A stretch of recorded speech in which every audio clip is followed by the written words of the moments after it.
일본에는 귀신의 저주가 계속되어 결국 폐쇄한 터널도 있습니다. 후쿠오카 지역의 이누나키산 중턱에 있는 이누나키 터널입니다.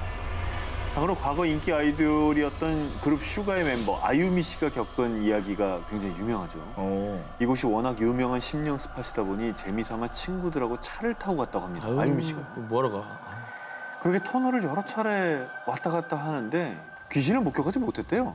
그래서 시시하다. 그리고 실망을 했답니다. 그때 한순경이 아유미 씨의 차를 불러 세웠는데 그때 한 말이 왜 위험하게 사람을 차 지붕 위에 태워서 다니고 있습니까?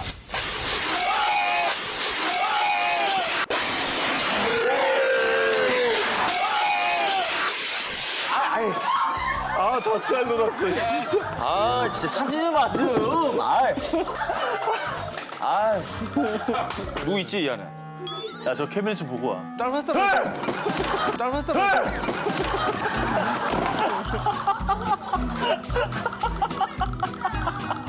그리고 그 밖에도요. 이 터널에서 귀신을 봤다는 사람들의 증언에 공통점이 있었는데 한복을 입은 귀신들이었어요.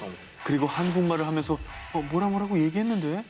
전해지는 말에 따르면 2차 세계대전 당시 이 터널을 뚫기 위해 수많은 한국인들이 강제징용되어 무참히 혹사당하고 사망까지 한 분들도 계셨다고 합니다. 그래서 그 혼령들이 원한에 사무쳐 이곳을 떠나지 못한다는 것이라고 하고요. 또 터널 자체가 워낙 후미진 곳이라 더 흉흉한 것으로 여겨졌는데 그 대표적인 게 이누나키 터널 폭행 사건이죠.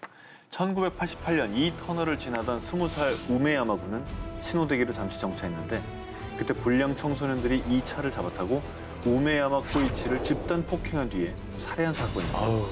결국 일본 정부는 1994년 신이누나키 터널을 개통시키면서 대신 구 터널 입구는 아예 콘크리트 덩어리로 막아두었답니다. 그런데 이누나키의 저주가 옮겨간 것일까요?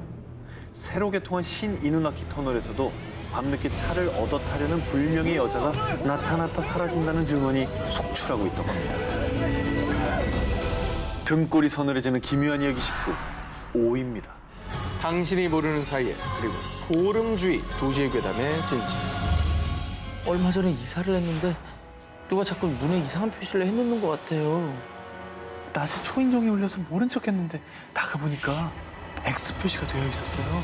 당신이 모르는 사이에 집 현관문 그리고 초인종 옆에 쓰인 의문의 표시들. O, X, 그리고 0. 범죄 대상으로 점 찍어둔 집에 사람이 있는지, 있다면 몇 명인지, 범죄자가 미리 자신만 아는 표시로 그려둔 거라고 알려줬는데요. 뭐야? 자, 듣기만 해도 소름 돋는 이야기는 도시 괴담, 또 표식 괴담, 초인종 괴담 등으로 불리면서 수많은 사람들을 공포의 도가니로 몰아넣었습니다. 지난 2009년에는 여성이 혼자 사는 오피스텔과 원룸에 알파, 베타, X 등 뜻을 알 수 없는 낙서가 무더기로 발견되면서 사람들을 불안하게 했고요. 그래서 2013년도에는 영화 숨바꼭질에서 이 표식 괴담이 그대로 재현돼서 영화로 만들어지기도 했습니다. 그리고 가끔 SNS를 통해 마치 사실인 것처럼 떠도는 도시 괴담들 때문에 택시를 타거나 누굴 도와줄 때 두려움부터 갖는 분들이 계시는데요. 학생, 이 건어물 좀 맛봐봐. 먹고 맛있으면 좀 사줘도 되고 말이야. 이쪽이요. 할머니, 손님은 저쪽이에요. 좀 잘 안 보여서 그래. 예. 맛있다. 근데 할머니 왜 이렇게 졸리죠? 일명 건어물 괴담이라고 알려진 이 이야기 한 번쯤 들어보셨을 겁니다. 저도 이 얘기는 들어봤어요. 건어물에 에틸에테르라는 마취약 성분이 묻어 있어서 건어물을 맛보거나 이게 냄새만 맡아도 바로 그 즉시 기절한다는 무시무시한 내용인데요. 또 아저씨, 제가 녹화 늦어서요. 상암동으로 좀 빨리 가주세요. 자, 이렇게 택시만 타도 기절을 하게 된다는 가짜 택시 괴담.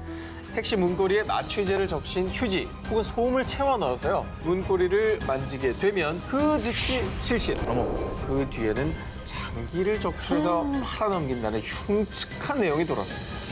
과연 우리 주변 깊숙이 뻗쳐있는 이 끔찍한 도시 괴담들의 진실은 무엇일까요? 대전경찰 얼굴책 페이지에서 공식적으로 밝힌 내용에 따르면요. 건어물 괴담에 나온 에틸에테르는 동물용 마취제로 사람의 경우 괴담 내용처럼 그 즉시 마취가 되지는 않고요. 뿐만 아니라 대한민국 경찰청 공식 트위터에서는 택시 괴담도 사실이 아니라고 밝혔는데요. 현실에서 일어날 법한 일들로 조작된 도시 괴담은 사람들에게 불안감과 공포심만 더한다는 얘기입니다. 확인되지 않은 괴담, 유포는 꼭 자제해 주시기 바랍니다. 등골이 서늘해지는 기묘한 이야기 19, 3위 공개합니다. 구인의 죽음을 둘러싼 미스터리. 1959년 1월 28일 러시아. 같은 대학교 동문인 선후배 10명은 우랄 산맥으로 스키 트레킹을 떠났습니다. 그런데 이 중에 한 명이었던 유리 유디는 갑자기 컨디션이 좋지 않아 베이스 캠프에 남게 됩니다.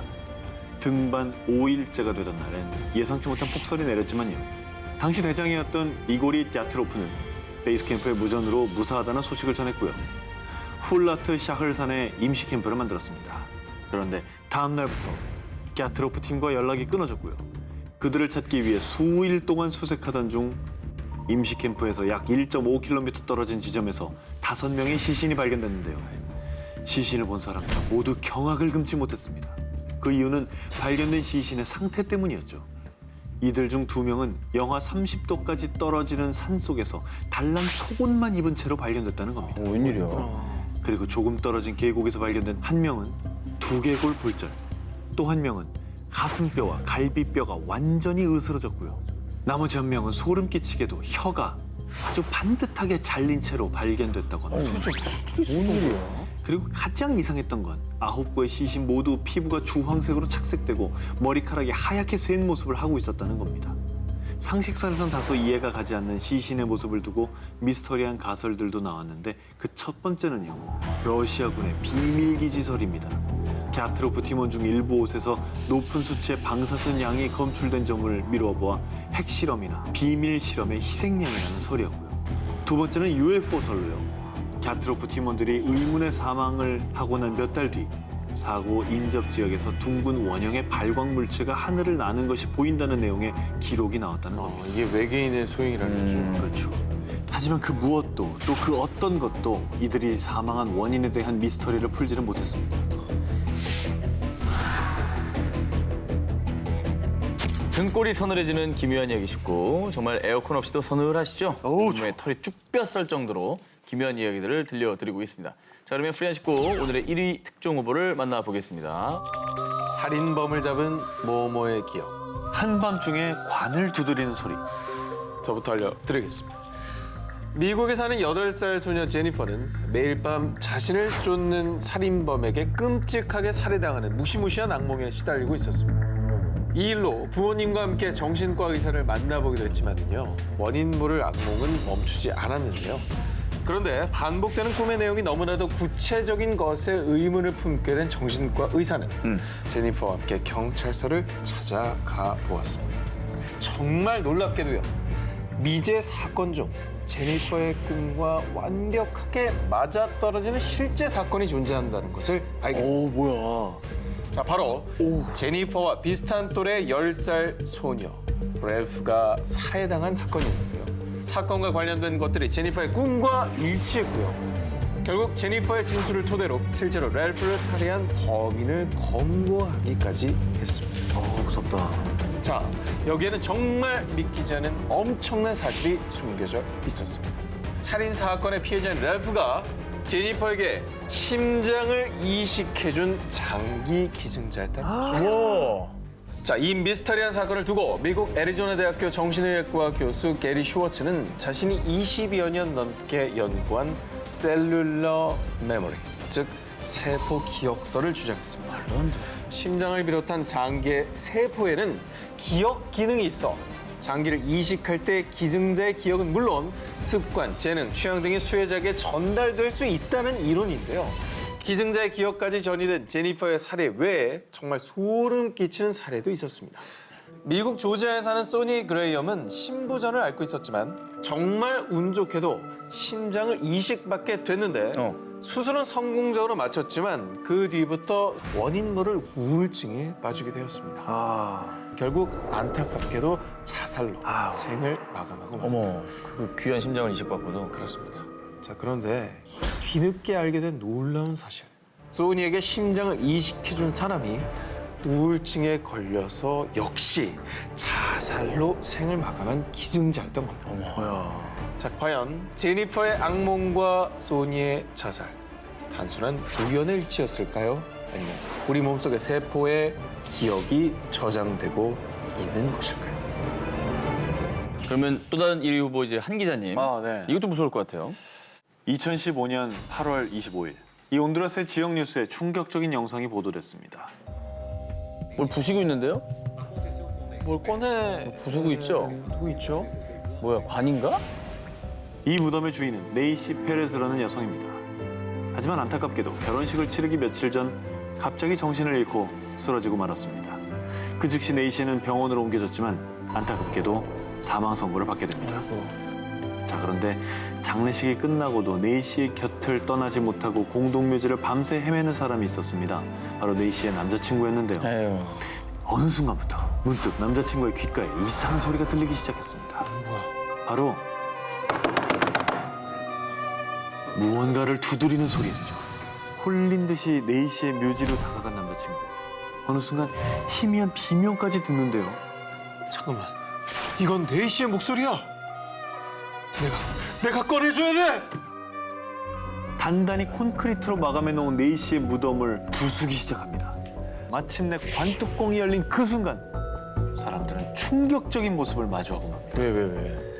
장례식 때만 해도 깨끗했던 네이시의 얼굴에 온통 상처가 나 있었고요. 손가락 끝은 피부가 까져서 피 범벅이 돼 있던 겁니다. 게다가 관뚜껑의 유리 부분은 완전히 깨져 있었던 거죠. 아니, 설마 그 안에서 나오기 위해서 이렇게 된 거예요? 곧바로 네이시의 가족과 남자친구는 네이시를 당장 병원으로 데려갔지만요. 의사는 다시 한번 사망 진단을 내리고 말았습니다. 결국 다시는 살아나지 못한 네이시. 그녀는 웨딩드레스를 입은 채 또다시 같은 무덤에 묻히게 됐는데요. 기구하다 진짜. 네이시가 정말 무덤 속에서 살아났던 것일까요? 그 모든 것은 여러분의 상상에 맡기겠습니다.